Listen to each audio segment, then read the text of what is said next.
Hola, buenos días. Bienvenidos a nuestro audio número 10.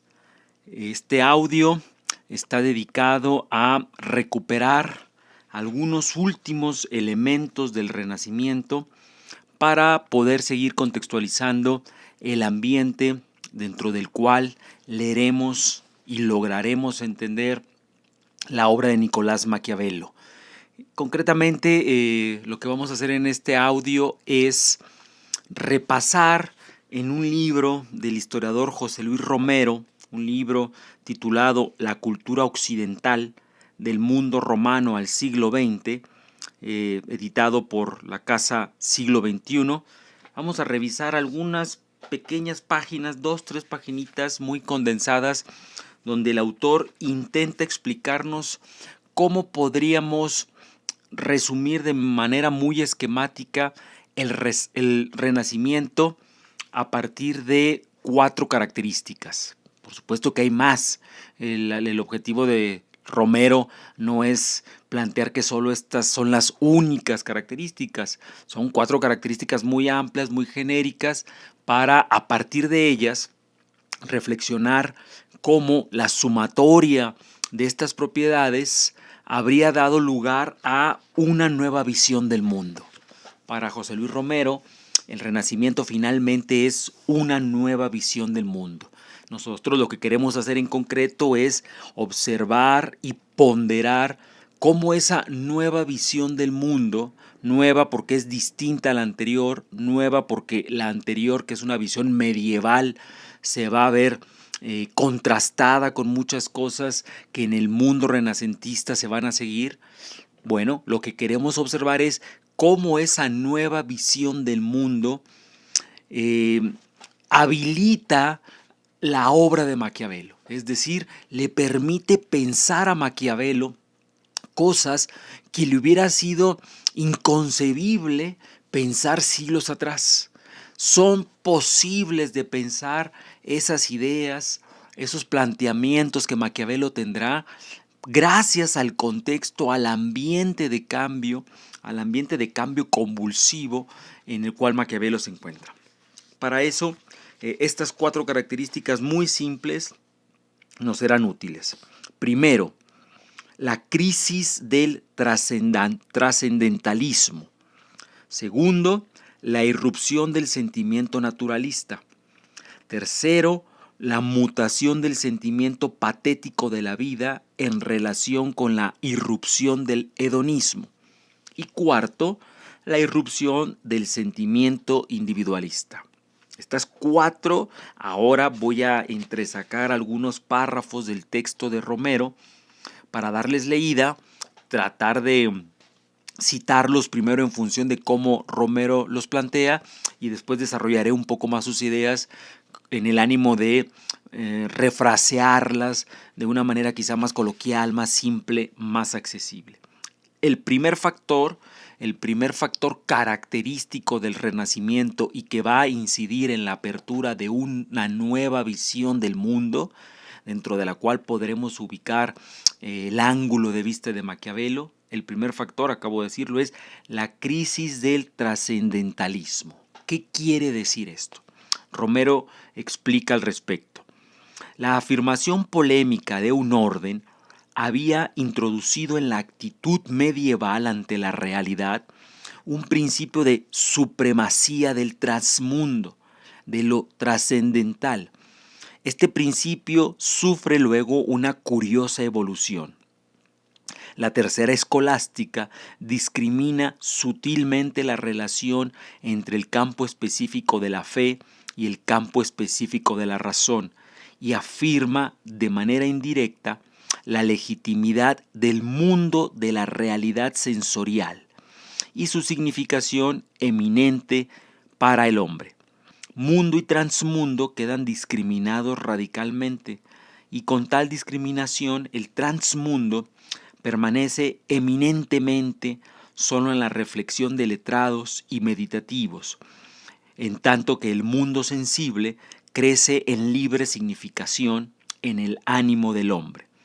Esta crisis de la primacía del transmundo se advierte en la declinación del respaldo metafísico que sostenía las ideas de un orden universal, específicamente en el plano de la realidad.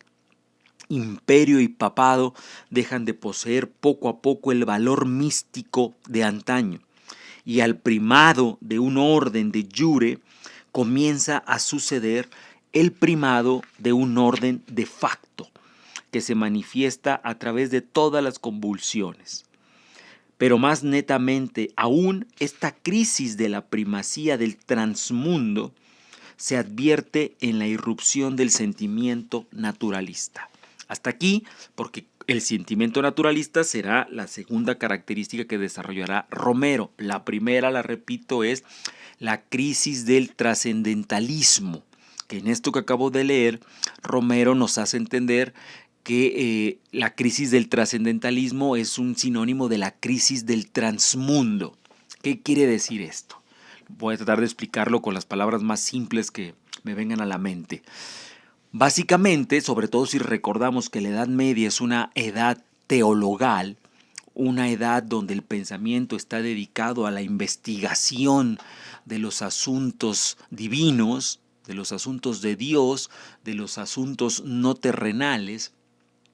La idea era que el fundamento de la vida en la tierra, el fundamento del orden social, esto quiere decir por qué la sociedad es como es, cuál es la razón de que nuestra organización sea de una manera y no de otra, por qué los reyes gobiernan, por qué los papas son tan poderosos, cuáles son las razones de ello, cuál es el fundamento de que esto sea así. Durante la Edad Media el fundamento es trascendental. Trascendental quiere decir trasciende la comprensión de los hombres, trasciende la vida terrenal. Es algo que no se construye en la tierra, trasciende la tierra. ¿Cuál es el fundamento trascendental? Seguramente ustedes ya lo dedujeron. El fundamento divino, la voluntad de Dios. ¿Cómo explicaban los reyes y los papas que les tocara a ellos gobernar? Pues porque decían, estoy haciendo una broma por supuesto, decían me sacrifico, me ha tocado porque Dios así lo dispone. ¿De acuerdo? Entonces, esa es la idea de que las cosas suceden porque es voluntad de Dios que así sucedan. Eso es el orden trascendental. El Renacimiento va a poner en crisis el orden trascendental porque el transmundo, la vida después de la muerte, la supuesta vida que ganaríamos en el cielo, entrará en declive cuando en el Renacimiento la vida terrenal, la vida corporal, la vida sensorial empiece a ser mucho más importante para las personas. Las personas renacentistas serán en ese sentido menos dogmáticas y menos creyentes de la fe medieval.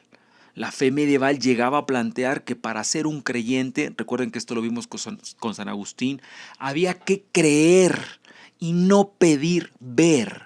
Es decir, tenía que ser una fe ciega.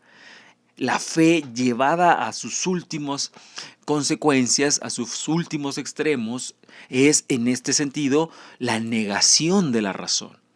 Pero los renacentistas van a poner a la razón en el centro de su relación con el mundo, y la razón humana les llevará a pensar que lo terrenal, que lo corporal, que lo sensorial, que la experiencia humana tiene un valor y no puede estar permanentemente subordinada, excluida u opacada por el transmundo. En el Renacimiento se opera entonces la inversión donde lo mundano empieza a ser más importante que lo extramundano. Pero eso significa entonces la crisis del trascendentalismo y la crisis del transmundo. Lo interesante de esto, y esto se conecta con lo que va a ser la etapa moderna, con la época moderna, es que si nosotros dejamos de pensar que Dios es la explicación del orden de las sociedades, que las sociedades no tienen la forma que tienen porque Dios así lo quiere, si sacamos ese fundamento, tenemos que buscar otro fundamento. Porque no podemos vivir sin alguna razón explicativa que le dé legitimidad a nuestro orden. Y los modernos vamos a poner ahí una cuestión estrictamente mundana, porque ya no creemos que sea ni Dios ni la naturaleza quien decida por nosotros, sino que creemos en la libertad de arbitrio de los actores y pensamos que las personas son actores con agencia, es decir, deciden. Vamos a pensar entonces, en consecuencia con esto, que el orden social tiene como fundamento las convenciones. Las convenciones son los pactos, los acuerdos, los arreglos humanos, ya no divinos, las leyes que los hombres nos damos a nosotros mismos para regular nuestra convivencia. Pero ya no son las tablas de Moisés. Ya no son los evangelios, ya no es palabra revelada, estamos hablando de leyes humanas creadas por humanos para regular la convivencia de los humanos.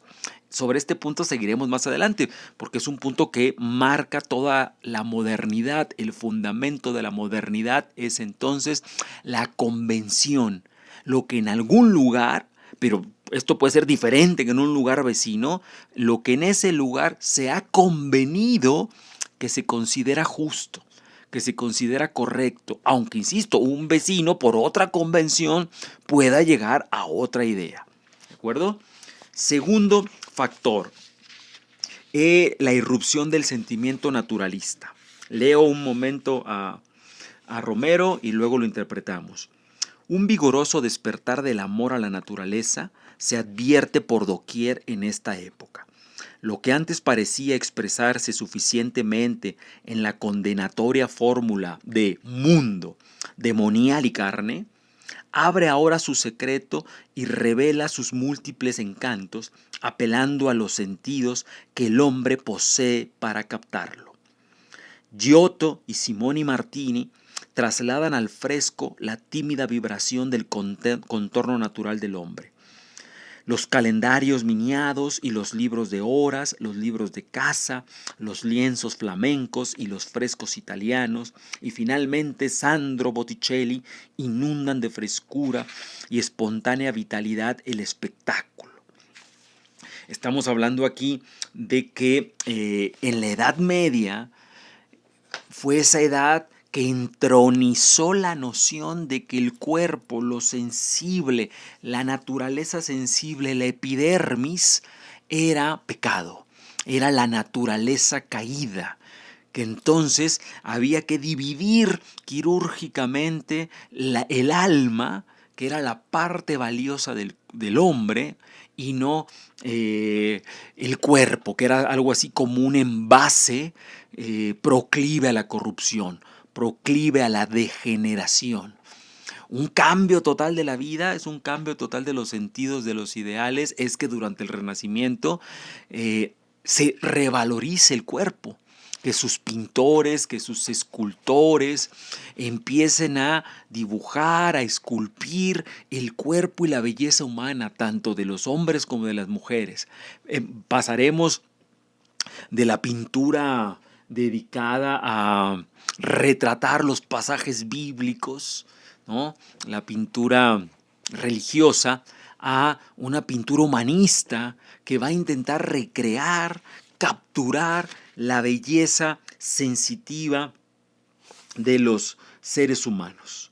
Dice aquí, de sentimiento naturalístico está saturada también la nueva arquitectura, la que bosquejan los artistas del gótico florido, como la que bordan las líneas del mudéjar, labradas con la infinita delectación que produce la línea y el volumen, etcétera, etcétera. Es solo un párrafo para incorporar también la idea de que en el Renacimiento no solo la pintura, no solo la escultura, no solo las letras, la poesía, sino también, por supuesto, la propia arquitectura empezará a representar esta apertura naturalística.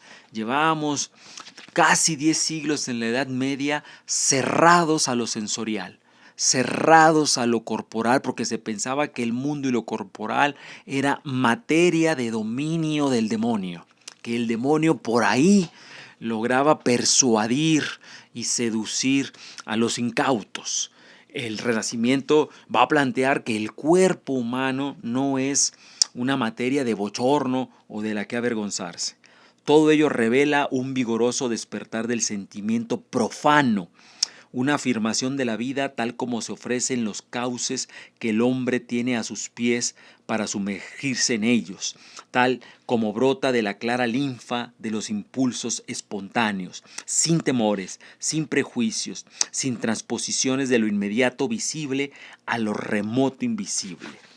Profano, esa palabra es muy representativa de este espíritu. Lo profano se considera lo contrario a lo sagrado. La Edad Media había entronizado lo sagrado, lo sacro. Lo sacro es lo divino, todo aquello que está más allá del hombre, de las pulsiones y de las pasiones humanas que se consideran animales, bestiales. El alma sería lo sagrado dentro del hombre y el hombre tendría que sublimar, es decir, reprimir, conjurar todas sus bajas pasiones para entregarse a la vida del alma que le puede llevar al descubrimiento de Dios.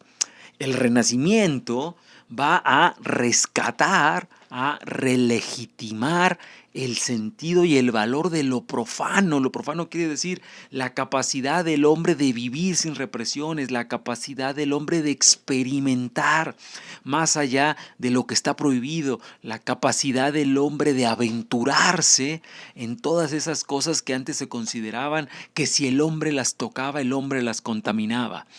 Esta idea de lo profano es claramente una idea de la modernidad, porque la modernidad, al ser profana, va a avanzar la secularización de la vida. La secularización de la vida es poder vivir la vida, la libertad humana más allá de los límites religiosos. Alguien se seculariza cuando se da cuenta que no tiene por qué vivir a pie juntillas lo que le dice su confesor, lo que recomienda una autoridad papal, sino que está consciente de que bien puede tomar escucha de ello, pero que al final es él como individuo con libertad, con arbitrio, el que va a decidir sobre sus decisiones. El tercer elemento que planteaba el autor Romero le llamaba de una manera muy barroca, decía, la mutación del sentimiento patético de la vida en relación con la irrupción del hedonismo. Básicamente, si lo ponemos en términos muchísimo más simples, los renacentistas y los modernos que vendrán después, los humanistas también que vienen antes, se entregarán al hedonismo. El hedonismo es el placer, el descubrimiento de la felicidad, el descubrimiento de que la vida no debe de ser solo el sacrificio, la idea de que el sentido de la vida puede ser la felicidad, que puede ser la dicha, que puede ser el goce.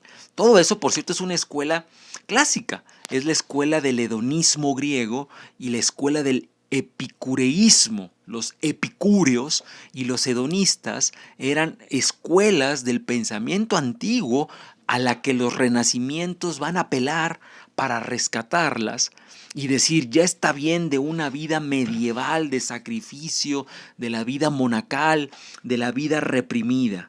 Vamos a entregarnos a el sentimiento del descubrimiento, del placer, de la liberación de los sentidos.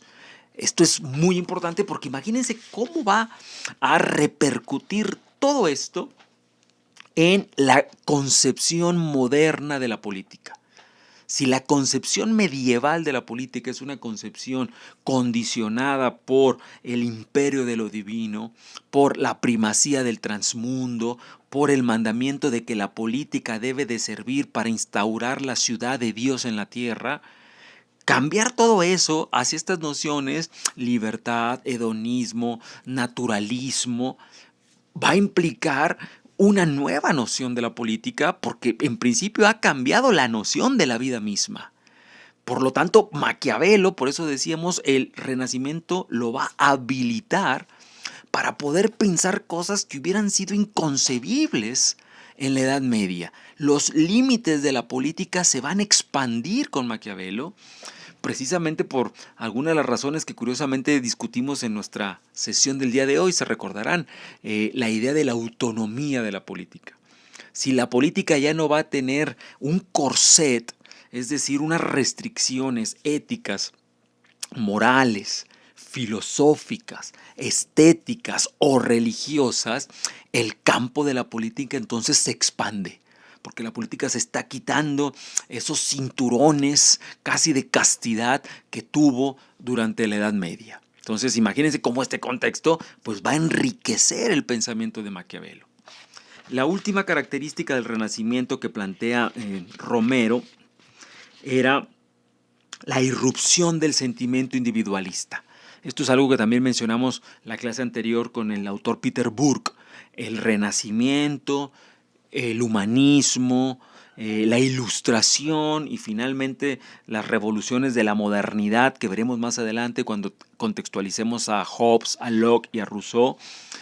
Una de las consecuencias más contundentes que van a traer es la creación de los individuos, es decir, el establecimiento de derechos individuales inalienables, imprescriptibles, que no se pueden ceder, que pertenecen a individuos. Y eso te cambia todo, porque durante la Edad Antigua, tanto la Edad griega y romana como la Edad medieval, la política se piensa en términos comunitarios, en términos gregarios. La comunidad tiene primacía sobre el individuo. En la modernidad, la cosa se va a invertir. Vean el cambio radical. La cosa se va a invertir porque el individuo que ha nacido tiene derechos que no está dispuesto a sacrificar en el altar de cualquier comunidad. Sea esta la familia, sea esta la ciudad, sea esta el barrio, sea esta la nación, el individuo en la modernidad va a pensar que la sociedad será el producto de las decisiones que los individuos tomen ejerciendo su libertad.